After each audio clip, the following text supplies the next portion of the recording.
अनेक जण शंका उपस्थित करतात, प्रश्न उपस्थित करतात।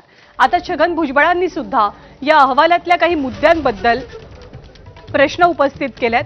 अजित पवारांचं विमान आधी झाडावरती आदळलं नाही असं भुजबळांनी म्हटलंय। विमान झाडावरती आदळलं असतं तर झाडांचं नुकसान झालं असतं, ते दिसलं असतं। विमान झाडावरती पडल्याचं किंवा आदळल्याचं कुणीही पाहिलं नसल्याचं भुजबळ म्हणतात। विमान हवेतच कल्लं आणि कोसळल्याचं सीसीटीव्हीत दिसलं असा दावा भुजबळांचा आहे। त्यामुळे डीजीसीएनं आपल्या अहवालात जी बाब नमूद केली आहे की आधी विमान झाडावरती आदळलं आणि मग ते कोसळलं, या दाव्याबाबत सवाल उपस्थित केलेत भुजबळांनी। आपण ज्या तिथे गेलो तेव्हा कुणी तिथे झाडाला आदळलं वगैरे असं मला कुणीतरी म्हटलं नाही।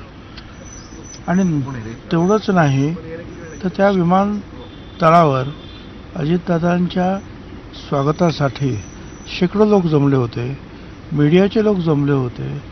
ते कुणीही असं म्हणत नाही की तिथे काही झाडाला आदळलं वगैरे।